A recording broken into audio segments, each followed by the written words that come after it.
Bem, nessa apresentação eu vou mostrar como que o DOE-MAT trabalha, né, no sentido de facilitar a vida de quem presta concurso, tanto para Enem como concursos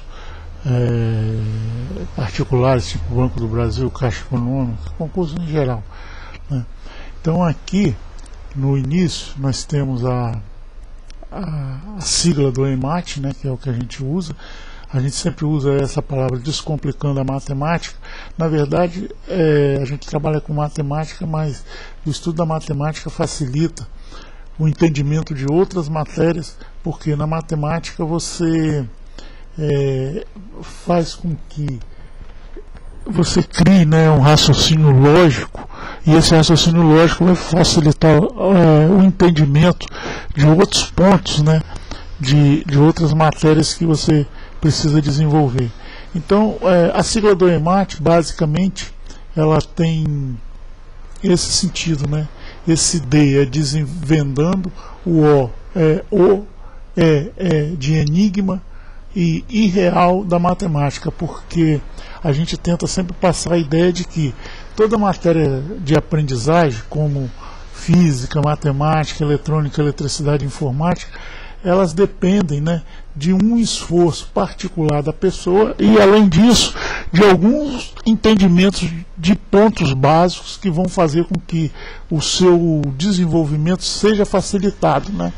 Então a gente, nesse sentido, a gente recebe pedidos, por exemplo, tem pessoas que pedem, né, algum material que é para ela fazer determinada prova. Vou fazer uma prova num concurso tal e preciso desse assunto. Então a gente desenvolve.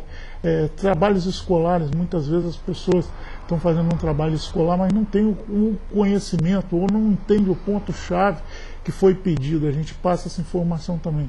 Orientação de trabalho de graduação, muitas vezes a pessoa está formando, quer fazer um trabalho de graduação, mas não pode, não tem o conhecimento, ou falta alguma dica, né, para ele, como que ele vai desenvolver aquele trabalho. A gente faz esse desenvolvimento também. Desenvolvimento de projetos particulares, tem muitos profissionais que trabalham com projeto, e dentro desse desenvolvimento de projeto, às vezes, acontece, né, um ponto em que eles não conseguem se sair bem, ou falta alguma informação para ele melhorar o projeto dele. Então isso a gente também provê isso.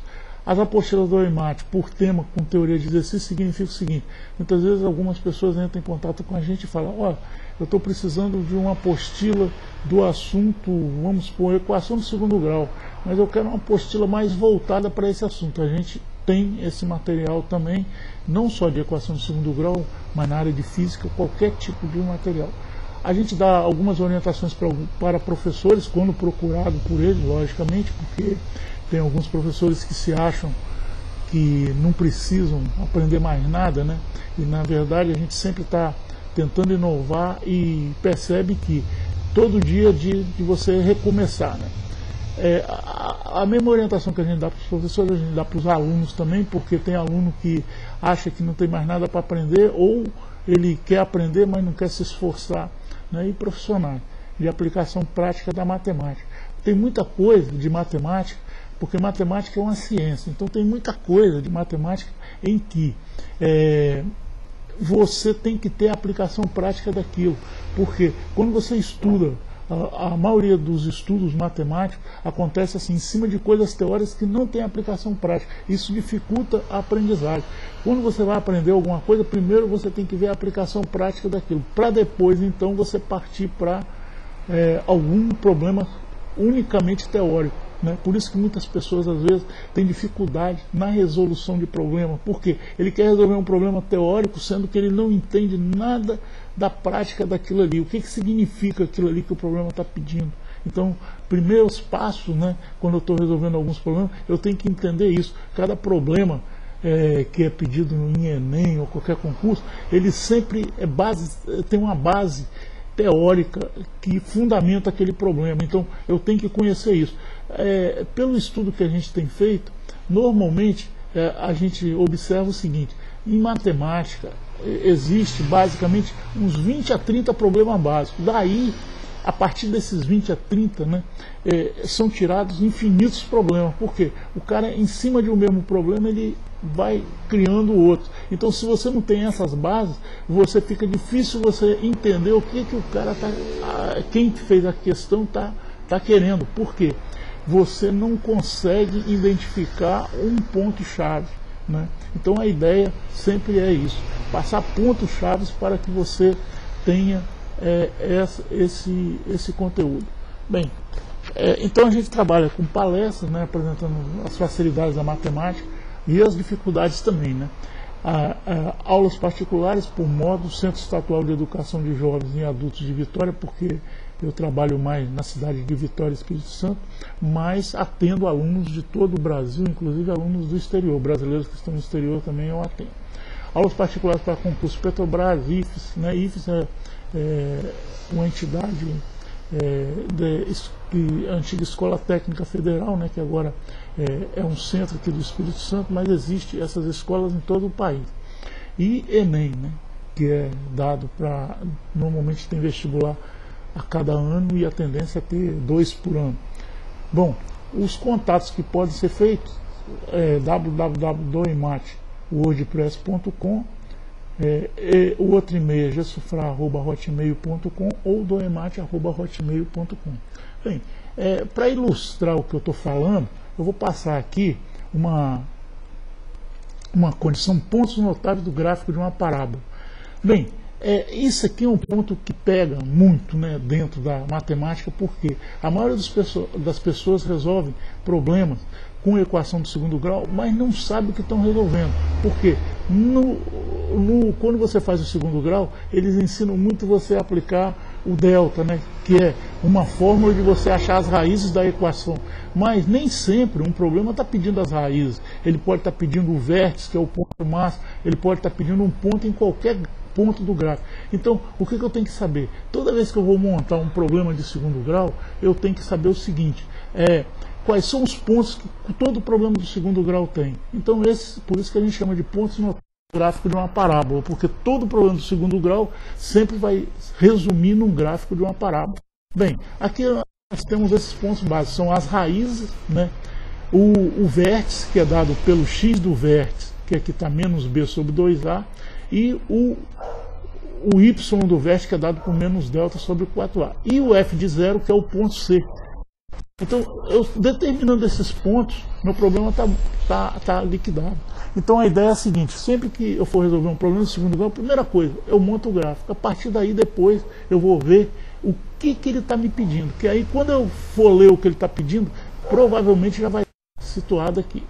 Bem, aí aqui eu coloco, poucas pessoas se dão conta do quanto é importante dominar um assunto parábola. Dominar é isso, é saber fazer um gráfico, saber os pontos que está calculando, porque muita gente calcula, mas não sabe o que está calculando. É questão certa em todos os concursos. Qualquer concurso que você vai fazer sempre tem uma equação de segundo grau para resolver, ou uma função pedindo alguma coisa. Mas muita gente desconhece isso, né? Aí perde ponto. Por isso que em todo concurso, sempre assim, a quantidade de pessoas que passa é sempre menor do que as pessoas que ficam reprovadas. Porque as pessoas desconhecem alguns pontos básicos, e esses pontos básicos é que derruba o candidato, né? Ou a vaga, né? Ou a pretendente a alguma vaga. Bem, aqui eu coloco algumas observações. Raízes são determinadas pelo cálculo do determinante. As raízes obedecem às seguintes condições, né? 1. Possui sempre a mesma distância do x do vértice. Você vai ver que sempre uma raiz, essa distância aqui, ó, desse ponto onde está a primeira raiz até o meio, vai ser sempre igual. Em qualquer grau isso vai acontecer. São pontos chaves que eu tenho que conhecer para quando eu estiver determinando, eu saber se eu estou certo ou errado. O produto das raízes vai ser sempre igual a C sobre A. C é esse valor que você determina quando você faz f igual a 0, né? O termo independente da função, é o valor de C, é onde o gráfico corta o eixo vertical, o eixo do Y, né? E A é o coeficiente, né, que vem lá no início, né, porque toda a equação de segundo grau é da forma ax2 mais bx mais c. Né? Então esse sinal de A, inclusive, em algumas videoaulas a gente comenta isso, te dá a condição da parábola estar voltada para cima ou voltada para baixo, né? Bem, então o produto das raízes sempre vai ser C sobre A, a soma das raízes sempre vai ser menos B sobre A, o B também, existem dicas importantes, como que você determina o sinal do B, que quase ninguém sabe disso, né? Calcula, mas não sabe. E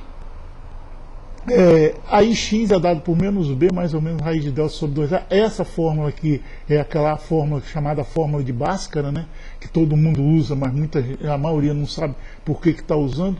Só que essa fórmula só serve para você calcular raízes. Quando o problema pedir raízes, tudo bem, mas nem sempre é isso, né? Vértice. O x do vértice a gente chama geralmente x de v, é calculado pela derivada da função. Isso aqui é uma informação importante que no segundo grau você não vê, que você só vai ver na faculdade, derivada. Só que, apesar do assunto ser assunto de faculdade, mas o que acontece? Eu posso saber toda a derivada de uma função no segundo grau, ela sempre vai ser isso, ó, 2ax mais b, ou seja, a função é ax2 mais bx mais c, a derivada dela sempre vai ser o expoente que estava aqui no x, que era o ax2, vem para frente, e o x que estava junto do b some, e o c some também. Então, toda a função do segundo grau vai ser 2ax mais b. Por isso que ele fala, aí quando ele igualar isso aqui a zero, ele vai achar o que ele chama de x do vértice, que é o valor de x. Passa o lado, fica menos b, dividido por 2a. Né? O y do vértice vai ser calculado quando eu substituo esse valor que eu achei aqui lá na equação principal. Bem, isso também é visto em videoaula, você vê detalhes como que você calcula isso, todo videoaula que a gente vai passando, a gente define, né, porque o videoaula tem a função do seguinte, de fazer você entender. Então, nada de videoaula de 2, 3 horas, é videoaula de 8, 10 minutos, mas que equivale a uma aula de 2, 3 horas. Porque, geralmente, numa aula, às vezes, o camarada fica, ou no livro, né, ele coloca informação que não precisa e aquela informação que vai fazer você entender bem, ele omite, né? Então, aqui a gente faz o seguinte, no videoaula, fazer seu objetivo e fazer com que você vá direto ao assunto, né, para não ficar perdendo tempo. O ponto ser encontrado para x igual a zero na equação principal. E aqui embaixo eu coloco. Esses e outros pontos básicos da matemática são abordados nos videoaulas do EMAT. Entre em contato, você pode entrar em contato por esse e-mail aqui, ó, doemat@hotmail.com, peça informações. Essa informação é sem compromisso nenhum, né, só para você saber como que funciona, como adquirir esses vídeos. A vantagem do vídeo é que você assiste a explicação quantas vezes for necessário, porque muitas vezes na aula o professor fala alguma coisa, ou você entende mal, ou você esquece depois do que foi uma palavrinha, ou troca uma palavra do que foi visto, e aí começa todo o desentendimento que há entre professor e aluno. Então no vídeo você encontra informação de pontos importantes que irão facilitar o entendimento da matemática e de outras matérias, né? Porque a matemática ela é usada não só para matemática pura, né? Mas ela é usada também para outras matérias que você tem, né? Então basicamente é isso aí. Nesse vídeo de apresentação eu estou fazendo essa colocação aqui, tentando explicar o seguinte: a matemática ela não é tão difícil, né, quanto parece. A ideia é sempre passar isso, né? Muitas pessoas acham assim, eu sou burro, eu não aprendo matemática. Mas na verdade o que acontece? Ele está sendo mal orientado. Quando você tem uma orientação correta, a matemática fica simples, né? Porque a matemática ela é uma ciência que foi feita para ajudar você a desvendar problemas, e não para fazer você errar problema, né? Só que, normalmente, como é passado, né, nos livros, você às vezes não entende bem a filosofia e fica com dificuldade na resolução, ok? Então, por enquanto, esse vídeo, a ideia é essa. Aí, muito obrigado pela atenção e esteja à vontade para fazer qualquer contato para maior informação, porque tem muita informação que fica mais fácil, né, quando você entra em contato, que aí eu vou saber exatamente o que você está precisando e o que eu posso fazer para te ajudar. O endereço que você pode trabalhar, www.doemat, wordpress.com, que a gente tem expõe algumas ideias nesse blog aí. O e-mail gestofra@hotmail.com ou doemate@hotmail.com. Qualquer contato a gente vai atender da melhor maneira possível. Ok? Muito obrigado e até o próximo vídeo.